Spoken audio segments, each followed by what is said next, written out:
Assalamualaikum warahmatullahi wabarakatuh. Baik, selamat siang, salam sehat, salam bahagia untuk semuanya Bapak Ibu. Yang pertama, mari kita panjatkan puji syukur kehadirat Allah Subhanahu wa taala, Tuhan Yang Maha Esa, berkat rahman rahimnya, hidayahnya, inayahnya, sehingga pada siang hari ini kita masih diberikan kesehatan semuanya nggih Bapak Ibu nggih.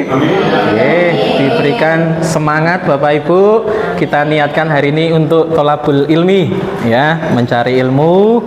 Yang hari ini kegiatannya adalah diseminasi oleh guru BK yang kemarin Bu Margi beberapa waktu yang lalu mengikuti diklat Bapak Ibu BPGTK Jawa Tengah. Dalam hal ini nanti akan dijelaskan oleh Bu Margi terkait 7 jurus BK hebat, ya. Kalau kita punya 7 kebiasaan anak hebat Indonesia, ternyata ada ilmu baru lagi Bapak Ibu, 7 jurus BK hebat. Saya belum mengetahui secara umum, nanti akan lebih detail dengan Bu Margi. Namun melihat dari judulnya Bapak Ibu, 7 jurus BK hebat ini walaupun judulnya guru BK, tapi juga tidak mungkin juga ilmu ini nanti akan kita serap dan implementasikan kepada kita semuanya di guru mata pelajaran. Apalagi kita sekarang sudah mempunyai tugas menjadi guru wali. Oke, salah satunya nanti ada secara umum Bapak Ibu. Yang pertama ada kenali potensi. Ini kan umum. Kita sebagai guru ya harus mengenali potensi-potensi anak didik kita, itu secara umum. Yang kedua, kelola emosi. Nah, ketika kita masuk kelas, kita mengontrol emosi kita dulu. Walaupun kita punya problem-problem di luar, tapi ketika masuk kelas ya kita harus bagaimana kepada murid-murid kita harus mengontrol emosi dulu. Kita ketemu murid kita yang mungkin nganyeli, bagaimana kita mengontrol, memanajemen konflik, memanajemen emosi. Nanti kita akan belajar secara teori. Yang ketiga, tumbuhkan resiliensi. Nah, resiliensi ini diartikan sebagai mungkin lebih ke ya daya lenting, daya juang. Nah, ini bisa. Monggo Ibu silakan masuk. Yang berikutnya ada jaga konsistensi. Yang kelima ada jalin koneksi. Yang keenam bangun kolaborasi, dan ketujuh menata emosi. Itu Bapak Ibu ruang lingkup 7 jurus BK hebat. Nah, nanti akan secara detail disampaikan oleh Bu Margi. Kebetulan beliau mengikuti diklat, kebetulan beliau juga sudah mengimplementasikan mungkin secara teori ini. Jadi nanti ilmu yang kita peroleh hari ini bisa bermanfaat untuk diri kita sendiri. Kaitannya nanti kita dalam ya ngayah-ngayahi anak didik kita di dalam kelas. Makatan Bapak Ibu nggih sebagai pengantar. Baik, selanjutnya kita sambut Bapak Ibu dengan meriah, dengan semangat narasumber kita pada hari ini. Bapak Ibu, kita jauh-jauh mendatangkan beliau Bapak Ibu. Beliau dari Tegal Bapak Ibu. Nah, kita datangkan, tapi beliau tidak bawa tahu aci kebetulan hari ini. Ya, monggo Bu Margi, kita siap menerima ilmu untuk hari ini. Silakan Bu Margi. Ya. Terima kasih. Bismillahirrahmanirrahim. Mohon izin saya di sini nggih Bapak Ibu guru nggih, dan Assalamualaikum warahmatullahi wabarakatuh. Waalaikumsalam warahmatullahi wabarakatuh. Ya, terima kasih Bapak Ibu guru hebat yang sudah rawuh. Kehadirannya saya tunggu, sudah memenuhi undangan kami, dan mohon maaf nih Bapak Ibu mengganggu waktunya ataupun kesibukan dari Bapak Ibu guru semuanya. Dan nun sewu, mohon izin saya berdiri di sini ya Bapak Ibu nggih. Bukan berarti saya ingin menggurui ataupun saya lebih bisa atau lebih mampu, tetapi di sini saya juga masih belajar terkait dengan 7 jurus BK hebat. Dan di sini Bapak Ibu nanti saya baru belajar, Bapak Ibu nanti juga bisa menyampaikan saran ataupun kritik ketika saya penyampaiannya kurang tepat atau ada yang salah, karena saya juga masih belajar Bapak Ibu nun sewu. Dan jujur saya di sini nervous Bapak Ibu di depan Bapak Ibu guru yang hebat. Jadi karena ini 7 ini itu semuanya sudah diberikan atau sudah dilakukan oleh Bapak Ibu guru semuanya. Hanya mungkin kemasannya ataupun mungkin polanya itu yang berbeda, tapi intinya semuanya sama. Makatan ya Bapak Ibu? Baik, saya mulai ya Bapak Ibu. Nah, Bapak Ibu, di sini kemarin saya mengikuti diklat dan hari ini saya tujuannya adalah berbagi praktik baik atau diseminasi. Yang awalnya itu bermula berbaginya itu apa yang saya dapatkan dari BPGTK itu disampaikan ke Bapak Ibu guru. Kemudian nanti Bapak Ibu guru itu praktek dari satu jurus ke jurus sampai ke 7. Tetapi di tengah-tengah jalan ada informasi Bapak Ibu nggak perlu praktek dengan Bapak Ibu guru. Tetapi Bapak Ibu hanya menyampaikan apa yang dipraktekkan kepada siswa, kemudian apa hasil laporannya disampaikan ke Bapak Ibu semua. Jadi hari ini kita hanya paparan saja nih Bapak Ibu, tidak ada praktek, tidak ada ya nanti kalau misalkan suatu saat pengen praktek, oh ya jurus ini pengen praktek boleh dengan saya, atau mungkin pas di ruang PK bagaimana prakteknya boleh, nggak apa-apa. Nah di sini Ibu, ini jadwal pelatihannya dari bulan September tanggal 27, 28, 29, 30. Nah, yang berikutnya adalah penyusunan RTL. Nah, penyusunan RTL kemudian saya harus mengimplementasikannya kepada murid. Yang pertama di tanggal 6 itu kelas 11.1. Saya mengambil yang potensi diri karena itu yang lebih mudah di kelas 12.1 tanggal 6. Kemudian yang berikutnya adalah kelola emosi di 12.8. Nah,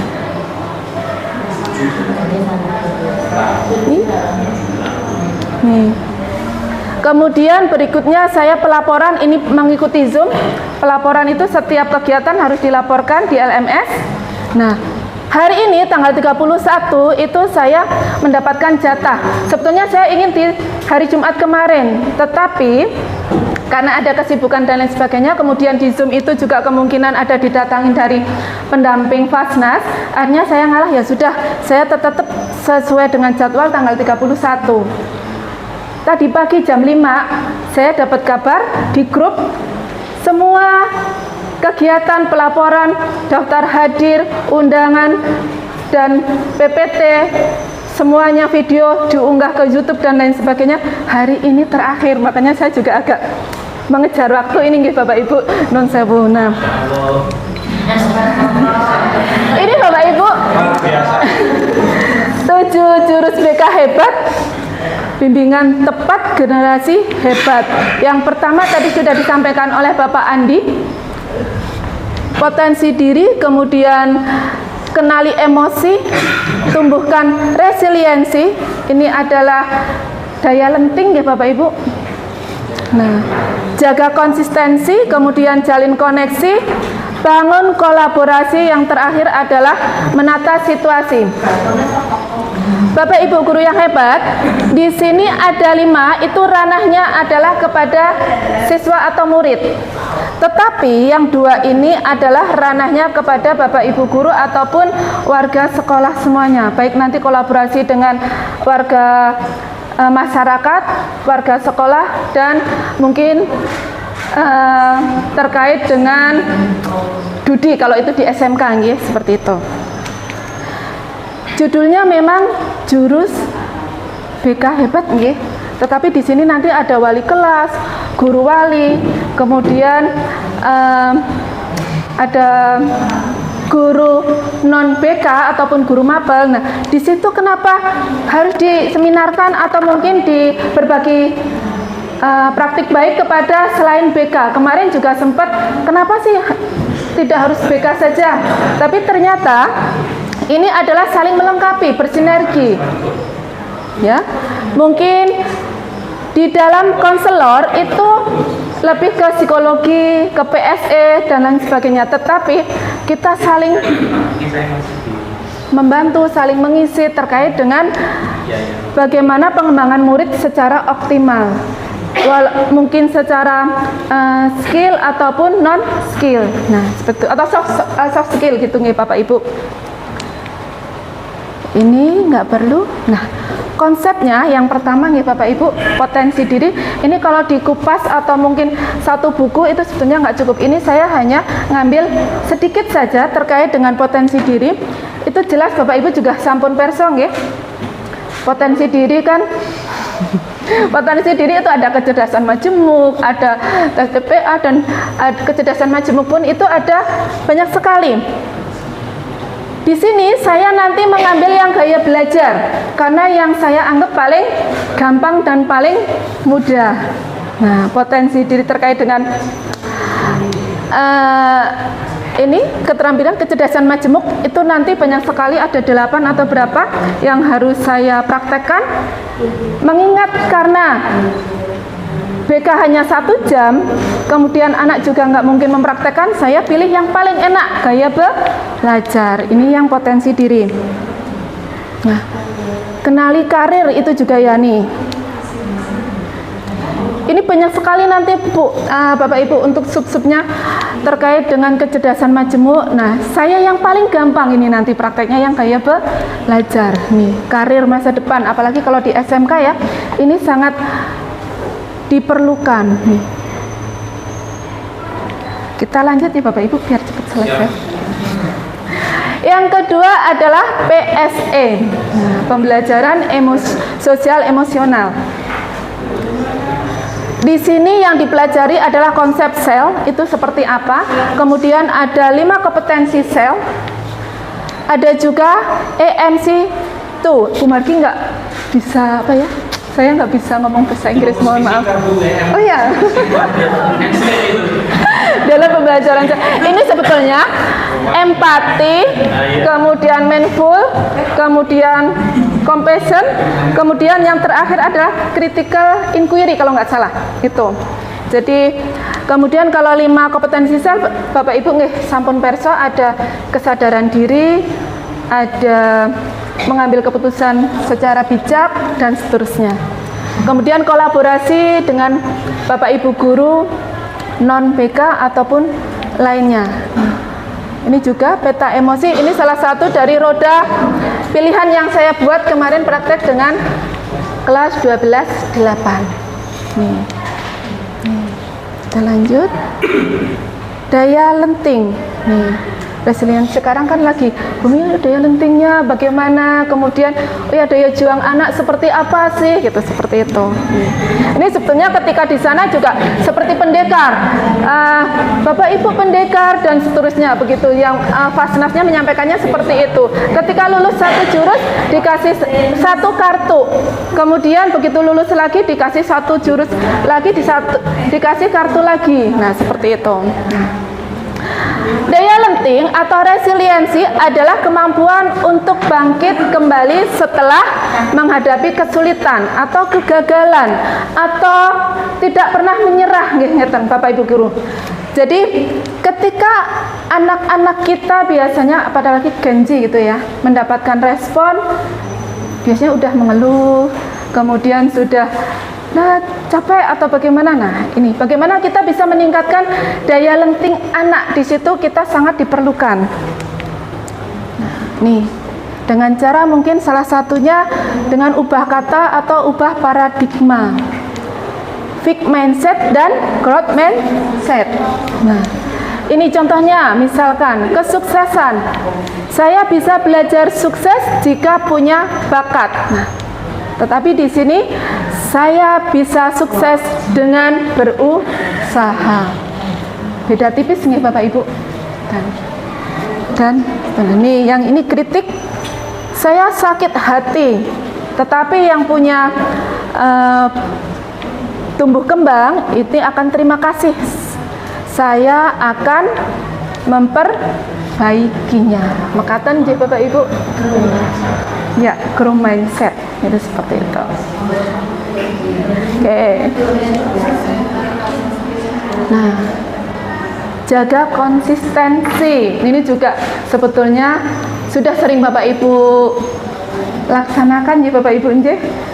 Selalu mengulang. Nah, membangun kebiasaan atau pakai lembar habit tracker. Itu mungkin misalkan ya setiap malam belajarnya berapa, durasinya berapa, tidurnya jam berapa, bangunnya jam berapa, itu bisa ditulis di lembar membangun kebiasaan. Kemudian paksaan vs kesadaran. Nah, ini juga kita harus bisa menerapkannya kepada murid nih Bapak Ibu. tombol-tombol keajaiban. 5 tombol contohnya. Di situ juga nanti di modul Bapak Ibu bisa membacanya. Yang salah satunya ada 5 tombol ajaib: kesenangan, kebanggaan, keingintahuan, manfaat, dan tantangan. Ketika nanti kita memberikan pembelajaran ataupun layanan di kelas, tentu kita juga harus mengelola kelas secara PSE. Seperti apa itu? Ya itu yang menyenangkan, kemudian yang nyaman, kemudian yang bermakna, dan lain sebagainya. Nah, ini guru sebagai inspirator bukan motivator. Selama ini kita, termasuk saya sendiri Bapak Ibu, BK bahkan cenderung ke nasihat, padahal BK nggak boleh cenderung ke nasihat, itu nggak boleh, karena segala keputusan itu dikembalikan lagi ke murid. Nah, tetapi kita selalu terjebak di dalam nasihat, kemudian motivator. Nah, apalagi kita sering juga ketika motivator hebat handal. Nah, ternyata kita lebih diutamakan sebagai inspirator, karena ini yang akan menjadikan murid kita, ya intinya semakin bertahan lebih lama. Kalau motivator, wah ketika ada ini ada misalkan hadiah atau apa, udah asik, rajin, dan lain sebagainya. Tetapi begitu sudah nggak ada, ya sudah. Tetapi ketika dengan kesadaran diri kemudian menyontoh inspirasinya seperti ini, oke, insya Allah akan lebih bertahan lebih lama. Ini adalah jalin koneksi. Jalin koneksi di saat di sana kita bagaimana cara mendengarkan yang baik, prakteknya juga berdua. Di saat kita praktek, satu disuruh cuek, kemudian praktek berikutnya kita merespon dengan baik. Intinya bagaimana kita bisa berkomunikasi dengan baik, dengan empatik, kemudian mendengarkan dengan aktif. Nah, prinsip koneksi sebelum koreksi. Tuh. Ini prinsipnya juga mengelola masalah untuk mengembangkan peluang positif. Kemudian prinsip-prinsip yang dipakai adalah prinsip konseling realita. Kalau di BK itu memakai yang realita, tetapi kalau Bapak Ibu guru banyak sekali metode pembelajaran ya Bapak Ibu nggih. Kalau di BK lebih ke realita. Nah, tetapi Bapak Ibu guru juga bisa menggunakan realita, juga bisa. Nah, nih Bapak Ibu guru BK tentunya juga tidak bisa bekerja sendiri, membutuhkan kolaborasi dengan guru non BK, guru mapel, guru wali kelas, dan lain sebagainya untuk mengembangkan potensi murid. Wali kelas juga selalu bekerja sama. Orang tua itu juga pasti, karena apa? Terkait dengan murid, tentu pendidikan yang utama adalah di keluarga Bapak Ibu. Nih. Nah, keterampilan yang akan dikuasai ini sudah ada. Ini juga sudah sering Bapak Ibu lakukan, nggih. Mekaten nggih Bapak Ibu nggih. Nah, mengapa kolaborasi penting? Nih fungsinya. Mendukung perubahan sistematik yang memastikan kesetaraan dan akses pendidikan yang berkualitas bagi setiap murid. Nah, kolaborasi ini tentu juga berperan di dalam kesempatan antar murid atau pencapaian bagaimana nanti murid-murid bisa berkembang secara optimal. Nah, termasuk stockholder ya, di sini juga banyak sekali aset ya, itu kolaborasinya seperti apa. Nah, ini yang ke-6 ini adalah sistem, bukan ke ranahnya murid. Jadi kolaborasinya di sini dari ada kepala sekolah, tim manajemen, kemudian ada beberapa waka, kemudian guru mapel, guru BK, tenaga administrasi, kemudian satpam, dan seterusnya. Itu juga perlu berkolaborasi untuk menciptakan sekolah yang aman, nyaman, dan juga menggembirakan. Mekaten.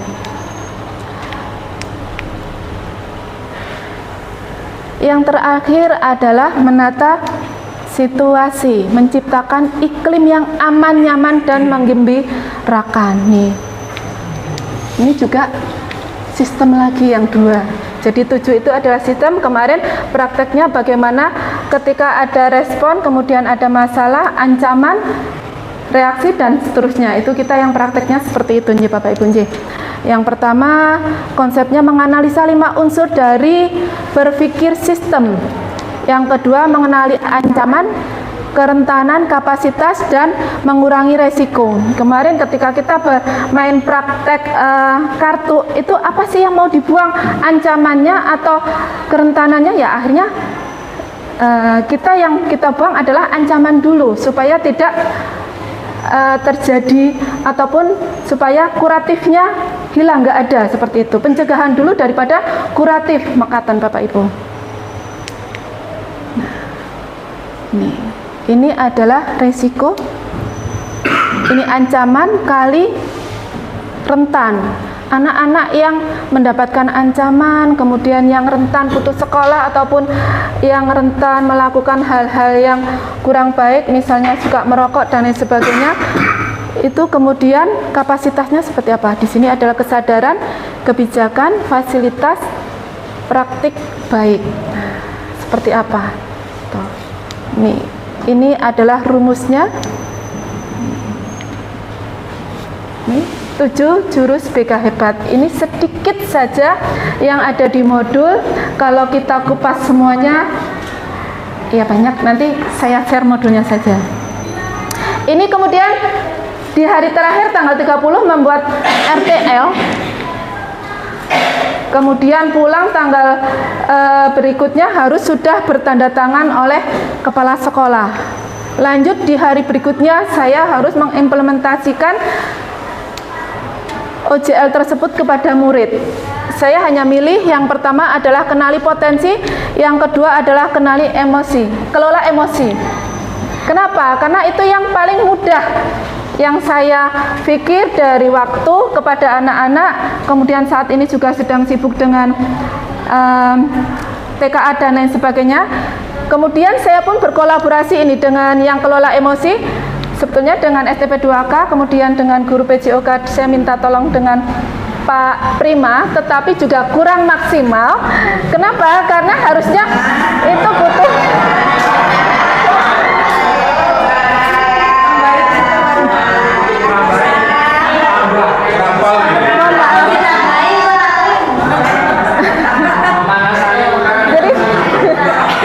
jadi mohon maaf kurang maksimal dikemasnya, karena itu butuh beberapa jam dengan berbagai game dan lain sebagainya. Jadi hanya ketika pengamatan saja kalau Pak Prima. Oke, baik. Yang pertama Bapak Ibu, saya mengambil kenali potensi jurus 1 dengan tema strategi belajar murid sesuai dengan gaya belajar. Nah, saya menggunakan layanan klasikal. Ya. Karena gini, saya sebetulnya pengennya potensi majemuk Bapak Ibu.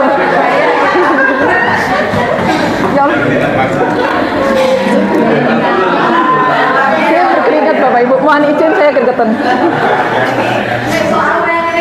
Nih.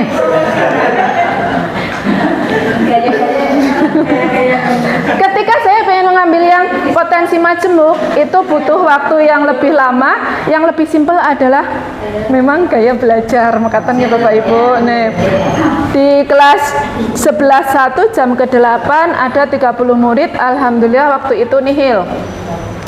Nah, alasan saya karena selain itu juga ada bapak ibu guru itu yang menyampaikan, ya tidak banyak, hanya 1-2 menyampaikan ada anak yang kadang kalau pas di pembelajaran itu anaknya suka tidur, kemudian juga nggak mendengarkan, bahkan main HP sendiri. Nah, kemudian melemahnya pemahaman murid. Pemahaman itu ya ketika contohnya Bapak Ibu guru menyampaikan ini, coba sampaikan pemahamannya seperti apa, anak mungkin hanya diam. Nah, disinilah akhirnya saya seperti apa sih gaya belajar anak supaya itu nanti bisa menentukan strategi gaya belajar murid yang paling efektif. Nah, makatan Bapak Ibu, itu alasan saya. Nah, ini saya juga harus mengawali RPL-nya. Oke. Kemudian saya konsep dengan media pembelajaran yang visual, auditorial, kemudian yang kinestetik. Ini baru konsep di dalam layanan klasikalnya nggih Bapak Ibu nggih. Nah, selain itu saya juga menggunakan penerapan gamifikasi game. Gamifikasi game, kenapa? Biasanya lebih efektif, kemudian anak juga terlibat, motivasi anak juga lebih tinggi, kemudian lebih tertarik, dan anak juga lebih asik itu seperti itu gitu. Selain itu juga aktivitas refleksi konseptual dan aplikasi, itu alurnya. Ketika di guru penggerak di Bapak Ibu itu menggunakan alur merdeka, tetapi ketika di BIMTEK ini memakai alur ARKA. Aplikasi, refleksi, konseptualisasi, kemudian aplikasi atau implementasi. Gampang sekali, mudah. Dan itu ternyata setelah saya praktekkan juga tidak cukup, kalau 1 jam cukup, tidak moler-moler. Konsepnya pun juga simpel saja. Nah, di sini saya ketika praktek yang jurus 1 potensi diri atau kenali potensi, aktivitas yang saya ambil adalah memakai instrumen sederhana. Anak-anak saya berikan lembar kertas, kemudian saya membuka instrumen, kemudian menjawabnya. Yang itu bisa mewakili kalau itu anak tersebut, itulah anak itu seperti itu.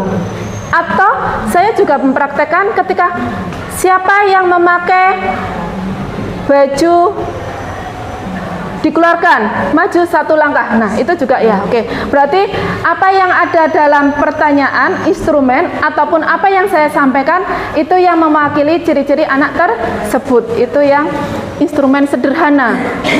Kemudian menggali maknanya. Nah, menggali makna, oh ya ternyata saya adalah seorang yang suka mendengarkan musik ketika belajar dan bla bla bla. Oh ya, tadi ternyata saya suka yang tidur saat belajar, oke. Atau mungkin saya suka yang melihat video-video seperti itu. Itu menggali maknanya. Nah, ada juga yang menyampaikan, Bu, saya suka ini. Ya udah, berarti campuran. Nah, ternyata ketika dites memakai aplikasi analisis gaya belajar itu ternyata juga anak itu komposisi prosentasenya juga sama, 40 kemudian 20. Oh ya, sudah, berarti kamu campuran gitu, seperti itu. Nah, kemudian konseptualisasinya saya jelas membahas terkait dengan gaya belajar. Kemudian strateginya seperti apa?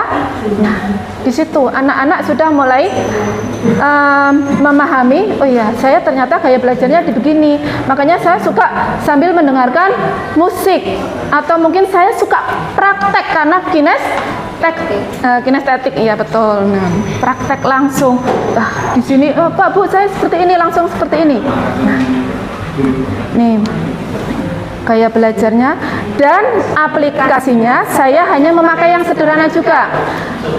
Aplikasi analisis gaya belajar teori Roberta Bobby Deporte. Ada juga yang pakai akun pintar di Google juga banyak ya Bapak Ibu. Di situ nanti saya akan kasih linknya. Aplikasi gaya belajar ataupun tes majemuk atau tes TPA yang terkait dengan kenali potensi. Saya pakai yang paling sederhana karena kebetulan ini juga sudah disepakati oleh MGBK Provinsi Jawa Tengah, Ngeten. Nah, hasilnya Bapak Ibu, di sini saya juga hanya singkat. Dari 36 murid, hasilnya adalah yang visual itu 17 murid, 47,22%. Kemudian yang auditorial itu 13 murid, 36,11%. Yang kinestetik 2 murid, 5,55%. Kemudian yang campuran adalah 4 murid, 11,11%. Nah, yang hasil komplitnya itu interpretasinya ada di Google Drive. Nggih. Mekaten ya Bapak, tersitu ada nama-namanya juga di situ ada. Kalau di sini cukup yang simpel saja. Nah, hasil rekomendasi dari strategi belajar murid di sini adalah strateginya untuk yang visual Bapak Ibu. Belajarnya menggunakan gambar, peta, diagram. Nah, kemudian yang kedua coretan, simbol, tanda-tanda penting. Yang ketiga video, gambar-gambar berwarna. Itu biasanya lebih menyenangkan. Yang keempat adalah membuat pengelompokan. Ini secara kesimpulan ya Bapak Ibu, ketika pengen perso yang komplit itu bisa di link tadi. Itu ada per anak, ada hasilnya. Kemudian strategi belajarnya untuk yang auditorial, membaca dengan suara ataupun cerita. Kemudian yang kedua menulis ulang yang dipelajari atau ringkasan, diskusi, kemudian mendengarkan dan seterusnya. Yang ketiga kinestetik, itu praktek langsung. Nih anak-anak juga suka yang praktek, mengamati demo, drama juga boleh. Bapak Ibu bisa mengaplikasikannya melalui drama. Di sana juga kami praktek drama. Bahkan Bapak Ibu guru BK prakteknya drama itu sangat ya apa namanya? Dramatis gitu, seperti itu Bapak Ibu guru J. Dan menggunakan model ataupun menggunakan gerak dalam belajar, selalu gerak. Anak-anak tersebut suka lebih bergerak mekaten. Nah, ini adalah tindak lanjut atau refleksinya terkait dengan klasikal yang pertama, mengaplikasinya dalam belajar sehari-hari untuk murid. Kemudian yang kedua adalah murid senang dan terbantu. Untuk guru BK hasil interpretasinya ini tentu sebagai pedoman ketika saya membuat program tahunan, kemudian program semesteran, kemudian RPL. Dan ketika ada murid yang belum bisa memahami, bisa sharing dengan teman ataupun mungkin bisa ke guru BK minta layanan bimbingan kelompok ataupun individual. Nah, kemudian tentu dari ini bagaimana saya bisa menciptakan pembelajaran atau layanan yang nyaman, aman, dan menggembirakan. Ini adalah hasil dokumentasinya. Bapak Ibu kalau mau mersani terkait dengan YouTube-nya, ini ada di YouTube-nya. Ini ketika praktek, kemudian ini refleksinya. Begitu nih Bapak Ibu dokumentasinya. Nah, kemudian yang kedua, implementasi yang kedua, kelola emosi. Atau mungkin ada yang Bapak Ibu tanyakan terkait yang implementasi satu tadi? Sebelum ke Slide-nya masih banyak teman-teman. Oke, lanjut saja ya Pak ya, baik. Nah. Oke. Nah. Kemudian Bapak Ibu yang hebat, OJE yang kedua itu kelola emosi. Saya mengambil tema terkait dengan cerdas menghadapi atau menyikapi bullying. Di sini di 12.8 jam ke-8, alhamdulillah nihil juga 36 murid. Nah, alasan saya tetap itu menjaga mental ataupun fisik. Bagaimana membina hubungan yang baik dengan murid. Ketika tidak membina hubungan yang baik dengan murid, tentu layanan tersebut juga tidak akan berhasil secara maksimal. Mekaten. Nah, jelas dengan menggunakan alur ARKA juga Bapak Ibu. Saya juga menggunakan alur ARKA ketika praktek di 12.8. Nah, nih, alasan saya juga karena peduli. Ketika anak emosi itu juga akan mempengaruhi suasana belajar. Pemecahan masalah juga akan tertunda. Nah, ini. Kemudian ketika memberikan materi kelola emosi, saya harapkan juga murid mampu mengembangkan kesadaran diri, berempati, peduli sosial, mengelola emosi, mengambil keputusan yang bertanggung jawab atau bela rasa. Tuh, tadi nanti yang konsep sel. Ini sama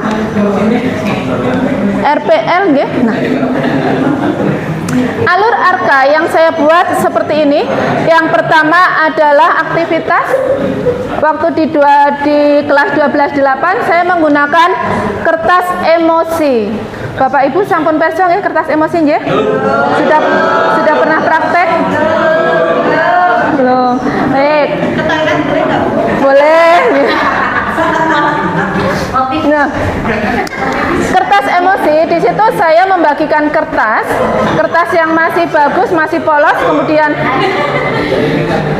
monggo Bu Nafsiah barangkali mau ke belakang. Ya. Aman ya. Lanjut ya Bapak Ibu. Nah, kertas emosi itu saya bagikan ke anak-anak. Saya hanya memakai kertas folio yang masih bersih, masih bagus. Saya berikan satu-satu. Kemudian saya membacakan cerita atau memberikan stimulus atau respon kepada anak-anak. Kemudian anak-anak itu akan memberikan reaksi kepada kertas tersebut. Apakah marah, sedih, jengkel, bingung, dan lain sebagainya. Boleh misalkan jengkel bisa dengan diremet atau disobek, diremes. Ketika senang, bahagia bisa dengan dielus-elus seperti itu Bapak Ibu guru. Itu kertas nggih Bapak Ibu. Jadi setelah aktivitas tersebut saya memberikan refleksi kepada anak-anak. Anak-anak ada yang perwakilan maju ke depan. Kita menggali makna. Apa sih? Seperti apa kertas yang sudah kalian terima sekarang bentuknya seperti apa? Nah, kenapa kertas itu kok bentuknya jadi uwet-uwetan atau mungkin sobek? Nah, anak di situ menyampaikan, Bu, saya ketika hujan begini itu rasanya sedih, rasanya jengkel, saya merasa kurang bersyukur dan lain sebagainya. Itu anak-anak menyampaikan pendapatnya. Akhirnya kertasnya seperti ini. Tetapi ketika saya dibantu oleh teman, bahan presentasi saya kok ditemukan oleh teman kemudian dikembalikan, saya sangat bahagia. Walaupun saya elus-elus bagaimana, ternyata kertasnya sudah tidak kembali lagi mulus lagi seperti itu. Nah, di situ nanti kita gali bagaimana pembelajaran emosinya. Nah, kemudian konseptualisasinya 5 kompetensi sel. Kemudian bullying juga saya berikan, EMC itu juga Bu Margi berikan. Saya berikan ya, tetapi sebetulnya ini juga konsepnya banyak sekali. Ada kerja otak dan lain sebagainya, itu juga banyak.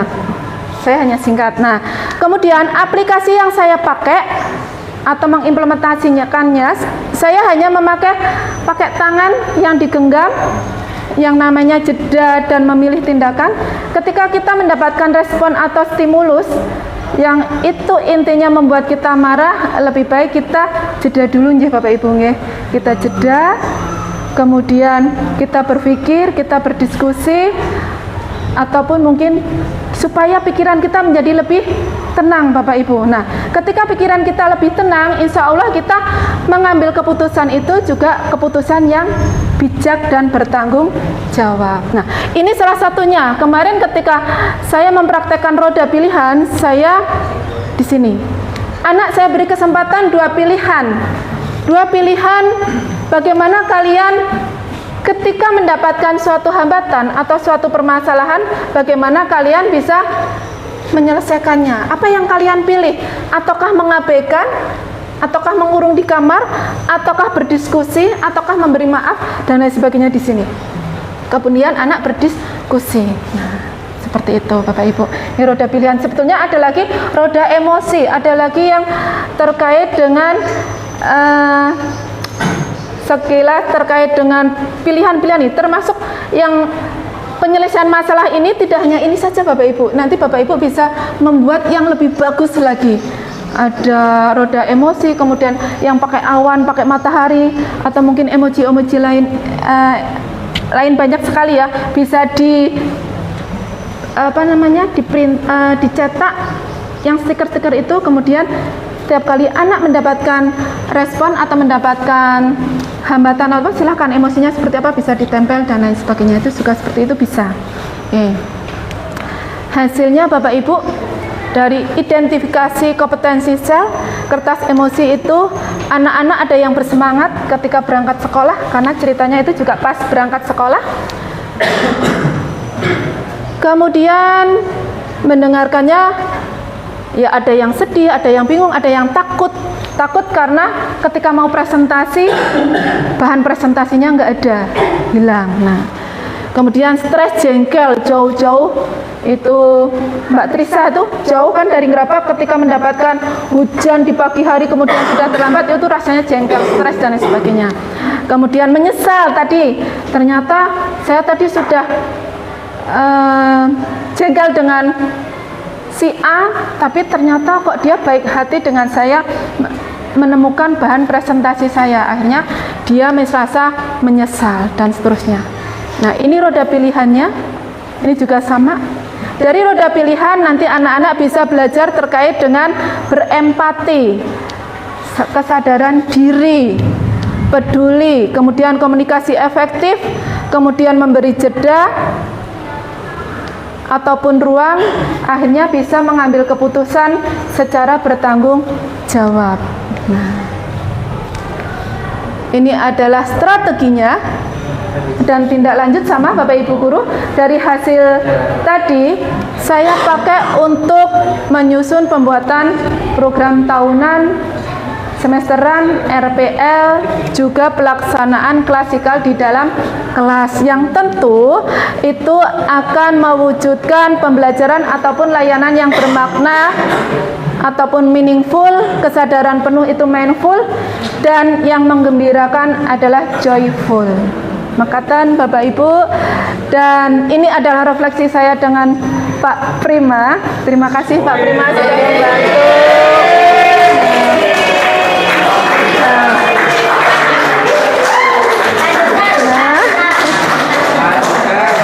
Di sini itu hari Minggu ya, Bu?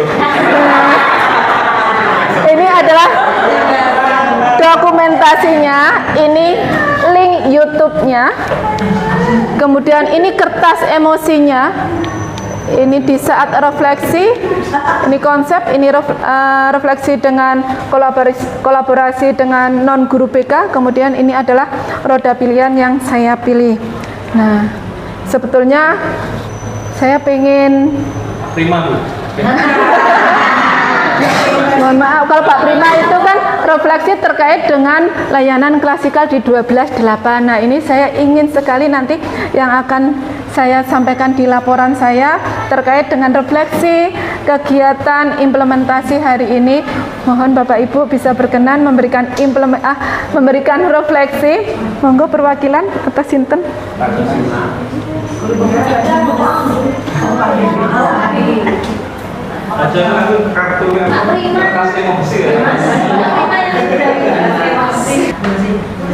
Bu Lucy, monggo, boleh.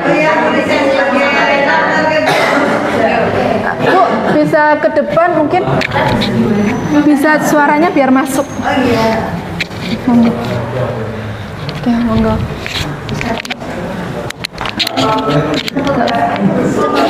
Yang pasti pertama mengucapkan terima kasih sekali kepada Bu Margi yang sudah memberikan ilmunya kemarin saat mengikuti diklat ya.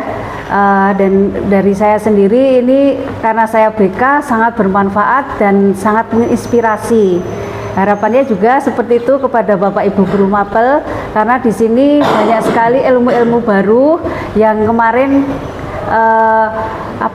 sebetulnya sudah diterapkan sama kita semuanya ya, tapi istilahnya saja yang kita sebetulnya tidak tahu seperti itu. Dan tadi banyak sekali yang sudah diberikan 7 jurus guru BK hebat ya.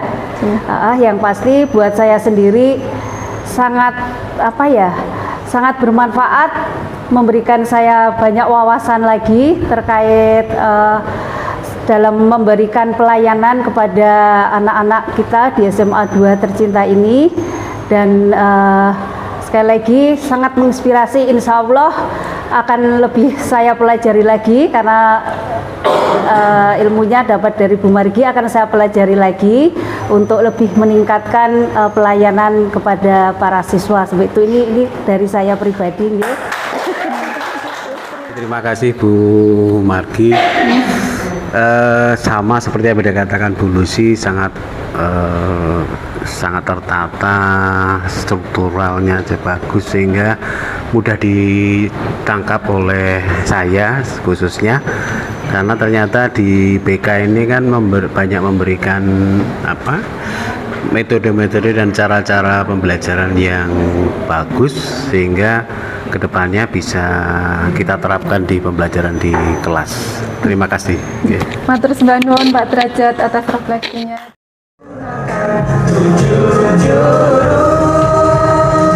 Kenali potensi, kelola emosi, tumbuhkan resiliensi, jaga konsistensi, menjalin koneksi, membangun kolaborasi, dan menangkan situasi.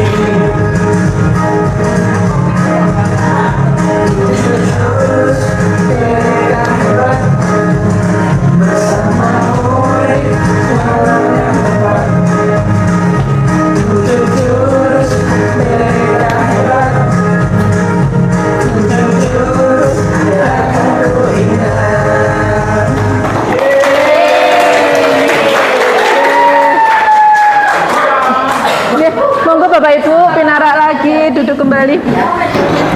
Baik Bapak Ibu, terima kasih sekali atas kehadirannya, atas partisipasinya telah membantu saya terkait dengan laporan implementasi OJL, tentunya jurus BK Hebat. Yang satu itu jurus potensi, kenali potensi, kemudian kelola emosi.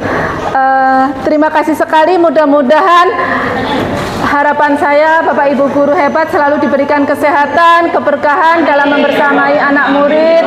Kemudian sampai jumpa di lain waktu. Misalkan Bapak Ibu mengersake praktek yang 7 jurus BK itu juga boleh. Insya Allah suatu saat saya sampaikan ke Bapak Ibu, dan terima kasih, mohon maaf segala salah kekurangan. Saya akhiri, wassalamualaikum warahmatullahi wabarakatuh. Terima kasih.